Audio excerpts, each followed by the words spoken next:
Always be me, Ryan, strategy guy at some mid-tier marketing shop. Not the sexy TV agency with beanbags and kombucha, taps. Just beige walls, humming fluorescents, and coffee that tastes like regret. My little desk island is me, a guy named Dennis, and a younger kid named Tyler. Dennis runs analytics, he's late 50s-ish, same 3 sweaters on rotation, like he's an NPC. Speaks fluent spreadsheet. Been here since the company was basically a fax machine in a dream. Doesn't say much. But when he opens his mouth, it's usually to point out some small oversight that would have lit $1 million on fire. Tyler's our designer, quiet, early 20s, annoyingly gifted, can take a stick figure idea and turn it into something that looks like it belongs in an Apple ad by lunchtime. Learned fast. Do your work, take your check, stay out of whatever drama is trending in the kitchen. We're the basement crew, engine room types, data digging, media buys, market research, campaign strategy. The boring parts that actually make clients money, not glamorous, no inspirational LinkedIn posts, but it keeps the lights on, all of them. And then there's the other cluster of people, no official team name, but one day Dennis muttered, "the Vibe Committee" under his breath, and now that's what we call them. Their captain is a woman named Jade. Jade is incredible with words, just not the kind that get anything done. She can talk for an hour and somehow leave you with zero usable information. Everything is synergy, authenticity, emotional resonance, holding space, unpacking the narrative. Her right hand is Mia. Mia's main skill is agreeing with Jade, but louder. If Jade said the sky was purple, Mia would nod like it's revolutionary and start talking about how the shade challenges outdated atmospheric frameworks. They've got a little fan club, too. People who act like they're the future of the company. The whole mess really kicks off at a postmortem meeting for a campaign we just wrapped. Client was some dull but profitable insurance company. Dennis pulls up the last slide, simple graph. Qualified leads up like 38%. ROI smashed the previous record. Client is thrilled. Already signed for a bigger deal next year. Easy win, right? Room goes quiet for a second. Then Jade clears her throat like she's about to deliver a eulogy. Stands up with a tablet like it's a holy text. Starts off with, "The quantitative outcomes are interesting, but she feels we failed in a deeper way." Says the campaign didn't show enough empathy. Didn't create a safe experience for the consumer. Mia jumps in immediately. Says focusing on ROI is just toxic productivity culture wearing a suit. Claims success should be measured in brand wellness and community connection. Our boss, Gary, just sits there nodding, spine made of wet noodles, looks terrified of disagreeing. Thanks Jade and Mia for their important perspective. Doesn't thank us for making the company a pile of money. I glance at Dennis. He's staring at the screen like he's watching a funeral, face completely blank. Tyler is doodling in his notebook like he's not even on the same planet. None of us say anything. What's the point? You can't debate a religion, and their religion is vibes over results. We pack up our laptops and go back to our desks. This is normal life here. We do the work. They narrate the work. We build the house. They critique the aura of the paint color. Annoying but manageable. Until the ForgeWorks account, early spring rolls around, agency lands the biggest client we've ever touched. ForgeWorks, industrial tools, big old school tool company, contractors, mechanics, engineers, hammers, wrenches, power saws, heavy, durable, no BS equipment. Their slogan for like forever is made to outlast. Huge budget, clear identity, they want a full rebrand. Pull in younger trades guys without spitting in the face of the older loyal crowd. This is our kind of project, data-driven, clear goals, target audience you can actually define. Basically a Dennis, Wish, Ryan, Tyler special. Kickoff meeting happens in the big conference room. Gary starts by announcing it like he personally wrestled the contract out of a competitor's hands, smiling way too hard. Then he turns to me. "Ryan, I want you leading strategy on this one." Before I can even nod, Jade cuts in, stands up like she always does, launches into a speech on autopilot, says this is a pivotal moment for the agency, says a legacy brand soaked in traditional masculinity is the perfect opportunity for radical reimagining, starts talking about deconstructing the myth of the male-dominated workspace, Opening dialogues with new audiences, same buzzword soup. But this time, she's delivering it with the energy of a preacher trying to raise money for a private jet. Gary is hypnotized. His biggest weakness is being seen as progressive and forward-thinking. Jade ends it by saying her team is uniquely positioned to handle ForgeWorks, that they'll deliver something not just profitable, but culturally meaningful. Gary doesn't hesitate, completely reverses himself on the spot. Gary clears his throat and does the thing where he smiles like he's doing everyone a favor, says Jade will be the project lead, says her crew will handle everything, end-to-end strategy, creative, messaging, all of it. Room goes dead, like someone unplugged the air. You can literally feel the oxygen leave. Dennis, for the first time in one of these meetings, decides to speak. Doesn't get loud, doesn't get emotional, just his usual calm, accountant at a funeral tone. Jade, I just want to flag something. Says we've already got early numbers from the client. Says their core buyers are extremely resistant to change. Says a hard pivot could spook them and torch the whole account. I've got the reports right here. Taps a thick binder on the table like it's a Bible. Jade looks at him with this little pity smile. Lets the silence stretch out like she's enjoying it. Then she drops it. Okay, thanks for the mansplaining, Dennis. We've got this.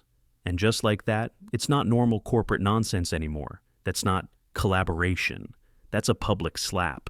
She didn't just ignore the data. She basically erased 30 years of experience and called it old man noise. Dennis's face stays neutral, but I see his hands tighten under the table, like he's crushing invisible stress balls. I glance at Tyler. He stopped doodling mid-line, just staring at Jade like she started speaking Martian. Tyler looks at me. I look back at Dennis. No words, no nods, no dramatic anything. Just this instant silent agreement. We're done. Done trying to help. Done offering, hey, maybe don't do that. Done fixing messes we didn't make. They want the wheel. The cool, enjoy the highway. Meeting ends. The vibe committee is practically vibrating, hugging, laughing, talking loud about what this means, like they just won a Grammy. Me, Dennis, and Tyler walk back to our desks in silence. First week goes exactly how we expect. Jade's team blocks off the main conference room the entire week. Ideation sessions. Every time I walk past, it looks like a summer camp for adults. Beanbags, foam stress ball getting tossed around. Someone's barefoot for no reason. Whiteboard isn't numbers or budgets. It's just giant words written in marker. Freedom, identity, community, journey, belonging. 2 full days spent arguing whether ForgeWorks sounds too aggressive, like the company makes stuffed animals and not impact wrenches. Monday morning, Dennis prints the client research. Nice and neat. Tabs, highlights, the whole librarian treatment. Sets it on Jade's desk like a peace offering. By Friday, the binder hasn't moved an inch. It's literally being used as a coaster. Some overpriced yerba mate can sweating on top of it. We keep our heads down. We've still got other clients, other deliverables, actual work that still has to get done. We hit deadlines, we answer emails, we keep the machine running, but anytime someone from Jade's crew wanders over with a question, we go full customer service robot. Polite, short, and completely useless. Ryan, do you have thoughts on the psychographics of Gen Z electricians? Nope. All the research is in the binder Dennis gave Jade. Tyler, can you crank out some quick logo options for us to play with? Sorry, I'm slammed on the Brighton Home Services account. You'll need to submit a creative request through the ticket system. Dennis, what's the best way to model customer churn if the messaging shifts? Methodology is in Chapter 5 of the Analytics Handbook on the Internal Drive. We aren't rude. We aren't sarcastic to their faces. We're just literal. We give them nothing they can't find themselves. No shortcuts, no expertise, no, here's the answer so you don't waste 3 days. We hand them rope and let them tie whatever knot they want. Week 2, first real red flag pops up. Jade and Mia announce they're flying out to a branding summit, some creative leadership retreat on the West Coast, San Diego or Seattle or whatever, I don't even remember. They book first-class tickets to fancy hotel with a lobby that smells like a candle store, put the whole thing on the ForgeWorks project budget. Their reasoning is they need to immerse in disruptive energy. While they're gone, Their team is supposed to do competitive analysis, which apparently means sitting around watching TikTok for 3 straight days, like researching the space. Jade and Mia come back glowing, like they discovered fire. They call a mandatory meeting to share their big revelation. Everyone's trapped in the conference room again. Jade stands up, dramatic pause, tablet in hand, and announces the epiphany. ForgeWorks shouldn't be marketing to tradesmen at all. That's the old paradigm. The new paradigm is marketing to urban millennials and Gen Z, people who value authenticity and self-expression. Their new target customer isn't a guy building houses.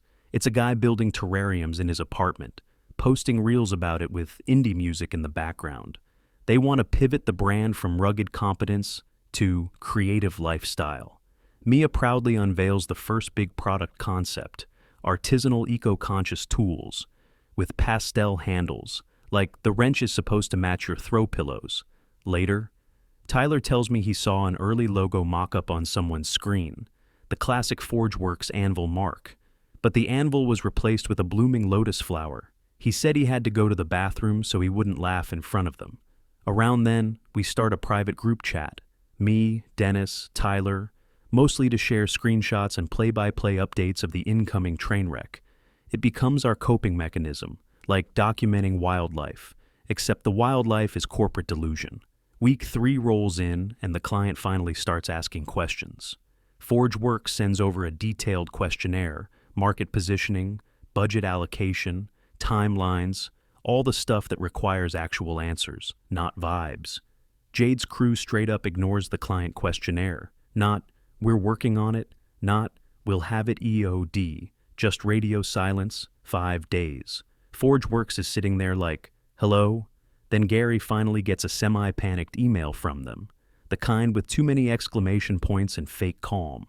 He forwards it around like it's on fire. Next thing I know, Jade's team sends their response. Not a spreadsheet, not a deck, not even a bullet list. It's a 19-page Google Doc, titled something like The ForgeWorks Brand Manifesto, and I swear to God, it contains 0 numbers, not one budget line, not one audience percentage, no CPA targets, nothing. Just floating philosophy about the soul of the modern maker and the sacred journey of creation. Like we're rebranding a monastery, not a tool company. Dennis manages to snag a copy of the client's reply off Gary's inbox. It's the most polite corporate slap I've ever seen. Stuff like, we're having trouble identifying strategic alignment. We would appreciate a more data-driven framework. Can you clarify budget allocation and positioning rationale? All wrapped in smiles and thank yous. But between the lines, it's basically, what the hell are you people doing over there? Gary, in his infinite leadership, forwards the email to Jade, adds one sentence. FYI, let's make sure we're managing expectations. No meeting, no emergency pivot, no get it together. Just him outsourcing his anxiety like it's a task ticket. Jade reads it and goes, full profit. Tells her team the client is stuck in the old world. Says they need to be educated on the vision. She treats the concern like proof she's ahead of her time. Like the client not understanding is a compliment. Final week before the big presentation is chaos. But not the useful kind. Not, we're crunching numbers, chaos. It's performance chaos. They're obsessed with making the slides look expensive. They spend an entire day arguing about fonts, serif versus sans serif, like it's a Supreme Court case. They rehearse speeches, record themselves on their phones, hold peer review circles to critique stage presence. Your tone wasn't inviting. Your posture feels closed off. Actual content gets treated like an afterthought. The night before the presentation, Jade strolls past my desk, smug as hell. That smile people get when they think they're about to win an argument. She stops and leans in like we're old friends. Nervous, Ryan? I don't even look up right away. About what? She does this little laugh. About tomorrow. About seeing what real creativity looks like. Might make those little spreadsheets of yours feel outdated. I just stare at my monitor, take a slow sip of burnt office coffee, say absolutely nothing. And for some reason, my silence bothers her more than if I'd snapped back. She huffs, rolls her eyes, and walks off like I'm the rude one. Later that evening, me, Dennis, and Tyler stay a bit late. wrapping up our own client work. Office is quiet, lights half dimmed, AC clicking on and off like it's tired too. Most of the vibe committee bailed early, resting their creative energy. Tyler finally looks up from his screen, voice low, like he's afraid the walls will snitch. Are we seriously just gonna let this happen? First time any of us says it out loud. Dennis swivels his chair slowly. He looks older than usual, eyes tired, face drawn. They're not listening, Tyler, he says, soft, matter of fact. You can't save someone who doesn't want saving. All you do is get close enough to get dragged down with them. And he's right, we tried. Dennis tried and got publicly labeled like some villain for bringing data. My little attempts to inject logic into meetings have been ignored for months. Tyler's designs have been mutilated into unrecognizable garbage by feedback. We didn't create this train wreck, we just stopped stepping onto the tracks to block it. Next morning, rolls in, gray sky, cold rain tapping the windows. The kind of day that feels like a warning. Forge. Work shows up in force. CEO, Mr. Caldwell, walks in with his board, all older guys, sharp conservative suits, haircuts from another decade. They look like they fell out of a 1987 boardroom and landed in our lobby. They do not look like the audience for a brand manifesto about journeys. We weren't invited into the presentation, obviously, but the main conference room has glass walls, so we drag our chairs over to the edge of our section. Perfect view, silent seats, like watching a play from the cheap side of the theater. Jade and Mia are inside in their most creative professional outfits. You know the look, neutral tones with one weird statement piece that screams, "I'm disruptive." They're buzzing with nervous energy, smiling too hard, hands moving a lot. They start presenting. We can't hear a word through the glass, but we can see the slides. First few are pure vibe, no substance, sunsets, forests, close-up shots of hands covered in paint, people laughing in slow motion, words floating on screen, reimagine, connect, become, belong. I watch the board members' faces, polite but blank. The kind of blank you get when you're listening to a toddler explain dinosaurs. Mr. Caldwell sits at the head of the table, hands folded, expression unreadable, not angry, not impressed, just evaluating. Slides keep rolling, abstract concept after abstract concept. And it goes on forever. Then we hit the big reveal moment. New logo, new slogan, new campaign direction. Tyler leans forward, squints, and whispers, "Oh my God, they actually did it." Up on the big screen, the ForgeWorks logo. But now it's the classic anvil mark wrapped with a delicate pastel flower, like a home goods candle label under it. The new slogan, not "made to outlast." Nope, it's ForgeWorks, find your truth. I see Mr. Caldwell lean forward a little, still not mad. More like he's inspecting a tool that came off the line defective. Jade and Mia don't notice anything. They're already clicking to the next slide, writing their own hype. And then comes the TikTok mock-up, a young guy with neon green hair using a pink ForgeWorks hammer, gently tapping a potted plant into a ceramic pot. Caption on the screen says something like, "Plant Dad Era, Building My Best Self, Self-Care DIY," with a bunch of hashtags and through the glass. One of the board members slowly takes off his glasses, rubs the bridge of his nose like he's fighting off a migraine, and I just sit there thinking, yeah, this is exactly how it was always going to go. That's the first real crack in the dam. Jade keeps pushing into the final section. You can see her getting more animated, hands flying, mouth moving like she's building a religion in real time. She's clearly on the part about social engagement, influencer partnerships, turning ForgeWorks into some kind of movement. Then Mr. Caldwell does this tiny thing. He lifts one hand, doesn't stand, doesn't lean forward, doesn't even change his expression, just holds up a palm, and it hits the room like a gunshot. Jade freezes mid-sentence. You can feel the silence from across the office, even through the glass. It's loud. Mr. Caldwell slowly turns his head toward Gary. We can't hear him, but his lips are crystal clear. "Is this a joke?" Gary starts stammering instantly, face going red in blotches, hands flapping like he's trying to swat away a hurricane. He gestures toward Jade like, "She did it, not me." Jade steps forward like she's about to salvage it, this weird smile on her face. You know the one, the I'm still in control smile. She starts to say something about bold vision, thinking outside the box, challenging the status quo. Mr. Caldwell's eyes shift to her, and there is nothing in them, not anger, not amusement, just flat, dead, evaluative, and for the first time we can actually barely hear him through the glass. Deep voice, calm as a machine. Ma'am, pause. We make the tools that build hospitals. Another pause. We don't sell toys for children, and that's it. That's the sentence that turns her whole universe to dust. He stands up, and the whole board stands with him, like synchronized swimmers. One smooth motion, no scrambling, no confusion, just decision. Mr. Caldwell keeps talking, same calm tone, which somehow makes it worse. We have a contract that is now on the verge of termination due to gross incompetence. You could have dropped a penny and heard it ring. You will receive one final email from my office this afternoon. You will have 48 hours to provide a satisfactory response. Do not disappoint me again. Then he turns and walks out. Board follows him like a line of dark suit dominoes. Nobody looks at anyone. No side eyes, no courtesy nods. They just leave. Elevator doors close in the hall, and the second they shut, the room inside explodes without sound. Mia starts crying, not cute tears. Ugly gulping sobs like a kid who dropped an ice cream cone on concrete. A couple of their junior people look like they just saw a dead body.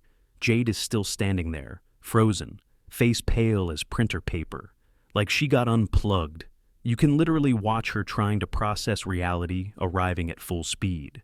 Gary goes into full panic mode, starts pacing immediately, running his hands through his thinning hair like he can find a solution in there, muttering to himself, eyes darting around like a trapped animal.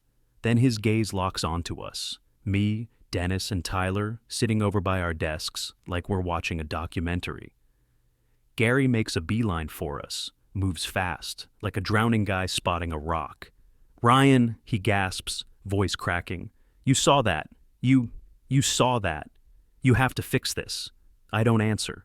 I just look over at Dennis. Dennis is inspecting his fingernails like he's waiting for a dentist appointment.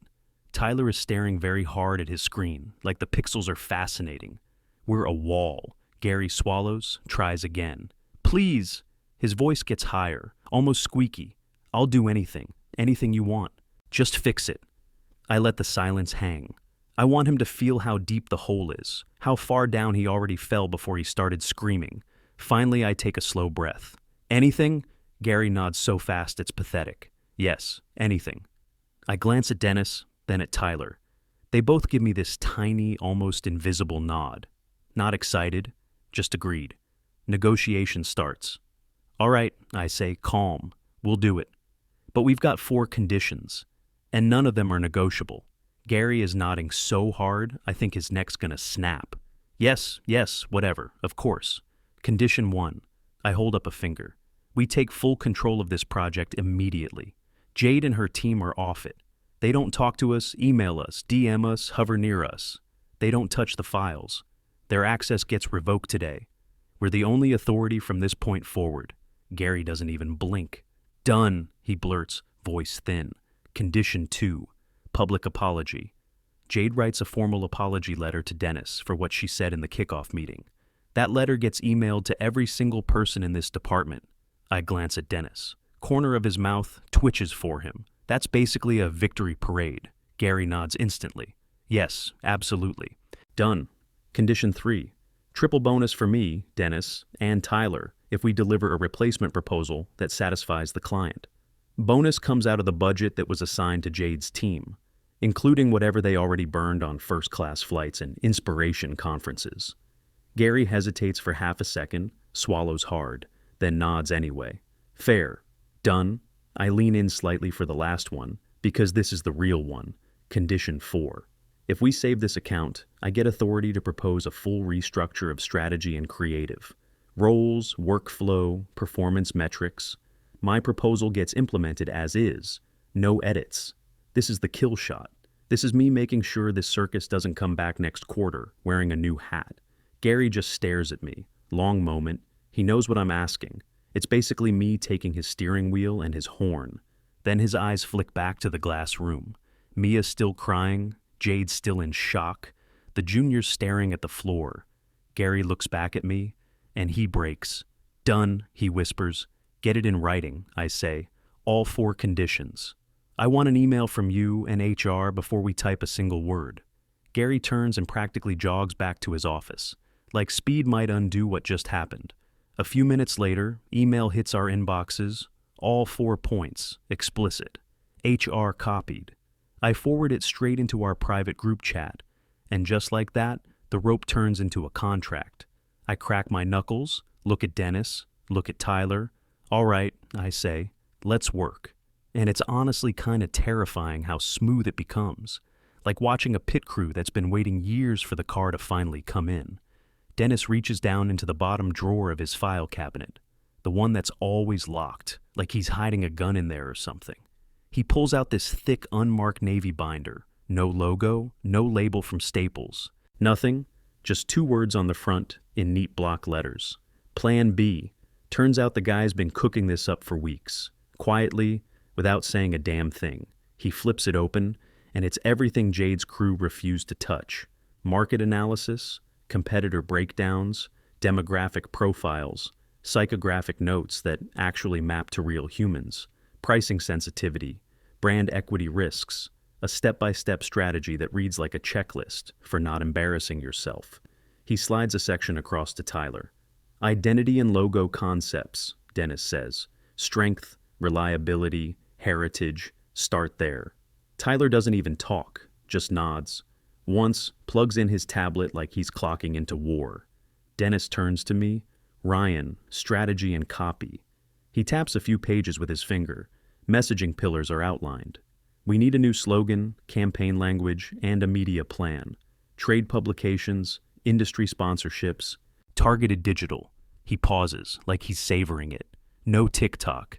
"On it," I say, and that's it. No brainstorm circle, no bean bags, no feelings inventory. We just start for the next few hours. The office sounds like work again, keyboards clicking, mouse wheels spinning, Tyler's stylus scratching across the tablet. Clean, focused, efficient. It's honestly kind of soothing in a sick way. People around the office start filtering out. They don't say much, just whisper to each other and throw nervous glances in our direction, like we're defusing a bomb with a butter knife, through the glass. I see Gary calling people into his office one by one. Jade's crew, faces tight, trying to act like they're still above it all. Then, a while later, they come out with cardboard boxes, desk plants, mugs, a couple sad framed photos. They don't look at us. We don't look at them. We just keep working. We go straight through the night. Someone orders pizza, grease-soaked cardboard, and regret. We keep refilling cups with that awful machine coffee, the kind that tastes like melted plastic and insomnia. And we rebuild the entire ForgeWorks pitch from the ground up. Dennis turns into a machine, pulling data, building budget models, mapping audiences, projecting outcomes that actually connect to reality. Everything clean, everything defensible. Tyler is a magician. Watching him work is the only time I ever believe in talent. He designs a new logo, stylized anvil, solid and heavy-looking, with an F forged right into the negative space, modern enough to feel current, timeless enough that the older buyers won't spit on it. Color palette is gunmetal charcoal, and this deep molten orange is like heated steel. It looks expensive without trying, and me, I hammer out the strategy. Core idea is simple. Honor the people who built the brand, prove to the next wave why it's still the standard. We're not abandoning the older customers. We're putting them on a pedestal, and then showing younger guys that heritage doesn't mean obsolete. Somewhere around 2:40 in the morning, the slogan finally clicks. Short, strong, confident, no poetry, no therapy language. ForgeWorks, the standard. It just sits there on my screen like it's always been true. By sunrise, we've got everything. A complete proposal, professional, data-backed, clear messaging, real budget allocation, projected ROI, and we compress it into one tight 5-page PDF. No fluff, no sunsets, no lotus flowers. Just the logo, the plan, the numbers, and the receipts. At 8:30 a.m., not even a full day after Mr. Caldwell walked out, I send the email, PDF attached, Gary CC'd. Subject line is brutally simple. Our response. Then we sit there, dead tired, too tired to talk, just staring at inboxes like it's a slot machine. The next hour feels like 3. My brain keeps replaying Caldwell's face, that calm, surgical disappointment. Then the notification pops, new email from Robert Caldwell. Heart starts pounding like I'm about to get fired out of a cannon. I click it open, no greeting, no signature, no thank you for your time, just one word in the body, approved. I read it twice because my eyes feel like sandpaper. Read it a third time because I don't trust happiness. Then I forward it to Dennis and Tyler without adding a single character. Tyler lets out this long, slow breath, like he's been holding it since yesterday. Dennis closes his eyes for a moment, opens them, gives one curt nod. Victory doesn't feel like a party. It feels like the moment you stop bleeding. The fallout over the next few weeks happens fast. First thing, the triple bonus hits our paychecks, and it is beautiful, like money finally apologizing for wasting your time. Second thing, Jade's apology email goes out to the whole department. It's the most corporate groveling I've ever seen. You can practically hear the lawyer breathing between the lines. It's humiliating for her. And for Dennis, it's quiet vindication. The kind he'll never mention, but will remember forever. Third thing, I submit my restructuring plan. Exactly like the deal said, and it's not gentle. I dissolve the Vibe Committee completely. I rewrite job descriptions so they are based on measurable skills and deliverables, not vision and presence. I build a workflow where analytics and strategy lead, creative follows the plan instead of freelancing reality. Clear gates, clear ownership, clear metrics. Gary approves all of it without changing a word. He's too traumatized to argue. And just like that, the office changes, fast, new order, less noise, more output. About 7 or 8 weeks later, the ForgeWorks campaign is a monster success. Clients thrilled, budget expands, renewal locked in.